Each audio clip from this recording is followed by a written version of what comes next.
You're with us on Al Jazeera. We're just cutting into the break to remind you of the breaking news that we've had just in the past half hour. President of Russia, Vladimir Putin, expressing his condolences over the death of Russia's most powerful mercenary, that's Yevgeny Prigozhin. He is understood to have been killed in a plane crash. He was listed amongst 10 people on a jet that came down north of Moscow. And this is the first official confirmation that we've had from the Kremlin that Yevgeny Prigozhin has died or was killed on that plane. Now, Ukraine's president, Vladimir Zelensky, he meanwhile has said that Kyiv had nothing to do with the plane crash in which Prigozhin died. He told journalists that everyone is aware who is involved. Vladimir Putin saying he's still waiting to see the results of an investigation into that crash. Let's go to Daniel Hawkins. He joins us live now from Moscow. Very interesting, Daniel, that only some 24 hours later after that crash do we hear from Vladimir Putin. And the way he talks about it is in a very sort of understated way, almost as an aside in a meeting with another official.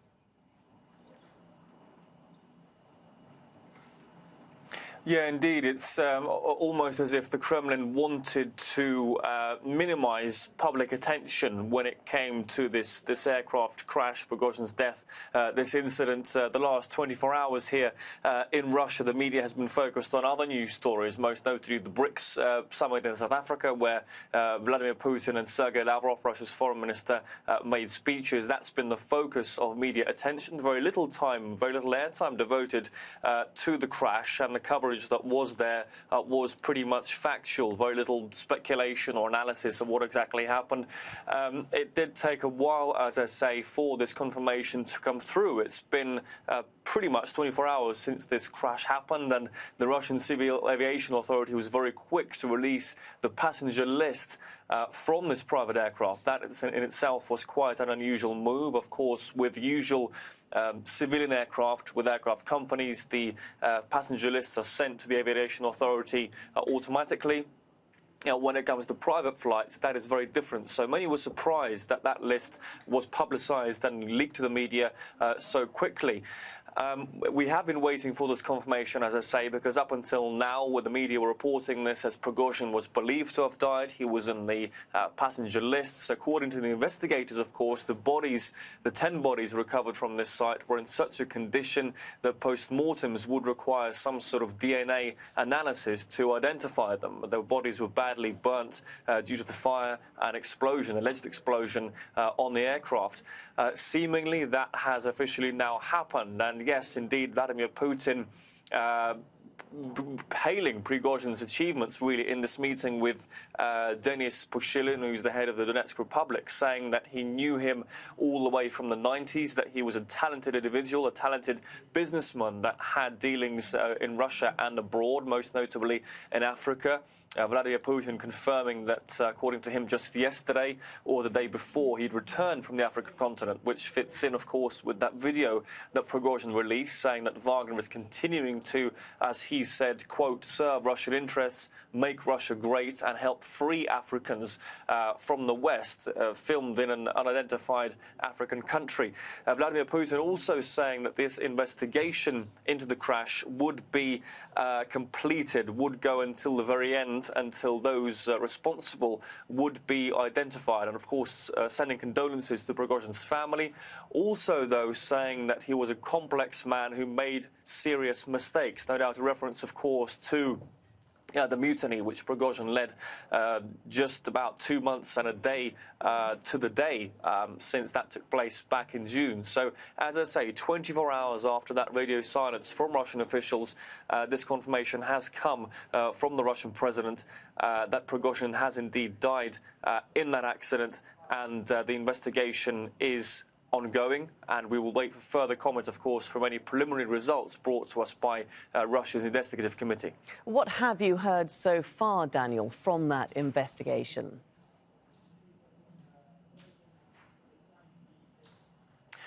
Well, Russian media are saying there is still an open mind as to what exactly could have caused this accident. Indeed, the initial case that the investigators opened wasn't a case of terrorism or murder. It was a case opened into aviation safety breaches, almost a criminal case, but not something that was intentional. Since then, the Russian media has reported more and more. The investigations gained traction, and now the theory of some sort of explosion on board is the theory they're predominantly looking at. This is not something that's been confirmed through official sources, but has gained traction in the media as the day has gone on, that there was some sort of explosion potentially in the carriage, in the undercarriage of the aircraft, which caused it to disintegrate, partially at least, in midair. And that's backed up by what we officially know, because investigators have spread their search for parts and for the black boxes, for the cockpit voice recorders, to an area of 4 kilometers. That's quite a large area. Indeed, part of the fuselage was discovered 3.5 kilometers from the crash site. That was cordoned off by investigators. We've seen images reported by the media of police blocking off the road leading to that crash site. The media have had very difficult time getting close to that area due to that investigation. So that is the primary focus they're looking at, and also focus, of course, on who had access to the aircraft before it took off on its last flight, trying to get in touch with the owner of the company that the aircraft was registered to, trying to see who could have been in that vicinity, interviewing witnesses. This is going to be a long investigation, as is any investigation into an aircraft crash, made difficult by the circumstances of the plane, the way it was brought down. But as I say, that explosion on board, reported by the Russian media, appears to be the primary theory being looked at by investigators, yet still maintaining an open mind into other potential causes, of course, as well.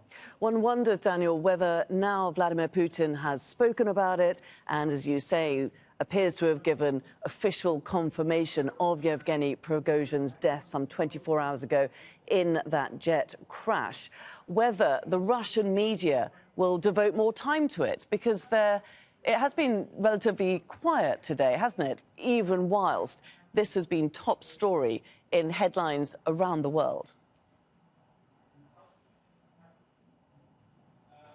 Yeah, the contrast couldn't be more clearer. As you rightly say, this story has sent shockwaves through the media landscape across the world. The Russian media, this morning when I was across the story, some of the websites hadn't updated the story since last night, and it's very much fallen down the pecking order behind that BRICS summit, behind even stories of national, even regional or citywide significance. It's almost as if the media had trouble finding an angle, going with what to say here. So the Russian media has been reporting so far on this very factually, reporting on what they know, what happened for sure in terms of facts that they know in terms of where the aircraft came down and the ongoing investigation. There's been very little analysis or speculation on what's gone on, although some officials, like Sergei Mironov, the chairman of the Just Russia party in parliament, has implied there could be some Ukrainian trace behind this. And again, Sergei Mironov is a politician. He's not a member of the United Russia party. He's not an official in Putin's government. That's also what some analysts have pointed at, saying that how could this have benefited Putin? Prigozhin was out of the public limelight, maintaining a very low profile for 2 months, although he was spotted at the St. Petersburg Forum meeting African dignitaries. He released a video from Belarus recruiting Wagner fighters, and released a video just a few days ago, as I say, from Africa. But many say this man was no longer a threat. Wagner was disarmed, had handed over its heavy weaponry to the Russian MOD, to the Russian security services, who could have benefited from this. So again, very little speculation from the Russian media. Perhaps now this is confirmed that Prigozhin has died. We could see more information seeping through now on the Russian media landscape.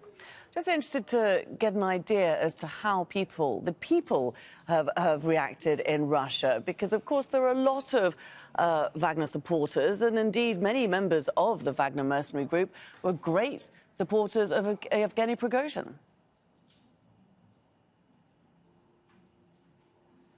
Well, there's no doubt Prigozhin had huge support, affection and respect among the Wagner fighters. That's the testament we've seen, the footage coming out of St. Petersburg, the Wagner office, where people have been coming since last night to lay flowers and wreaths and candles in memory of Prigozhin. One Wagner fighter filmed falling to his knees, crying uncontrollably in front of a portrait of Prigozhin. So there's no doubt that he commanded great respect among his fighters. In Russia itself, in terms of the population, he was certainly a very controversial, very divisive figure.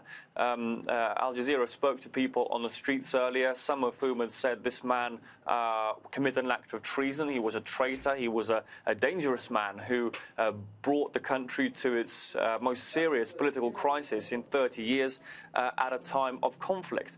Others, though, very much viewed him as a man who spoke truth to power, who said things that needed to be said, truth that needed to be spoken, that was absent from the Russian political discourse, and was very critical of the Russian top brass, the Russian high command, accusing them very publicly and very aggressively of incompetence and corruption. Again, things that most people would not be saying in Russian public discourse. This was a very unusual, anomalous thing to happen, and for that reason many people did view Prigozhin with an element of affection. He almost became a meme-like character here on the Russian internet, with people quoting his famous expletive-laden videos and his accusations at Defense Minister Sergei Shoigu and the head of General Staff Yevgeny. So again, a controversial, a divisive figure here in Russia, but judging from the response we've seen online and the people bringing flowers to the Wagner PMC office, certainly among certain segments of the Russian population, he did command a degree of affection and understanding at the very minimum. OK, Daniel Hawkins, for the moment, we'll leave it there. Thanks very much for bringing us all the very latest lines from Moscow.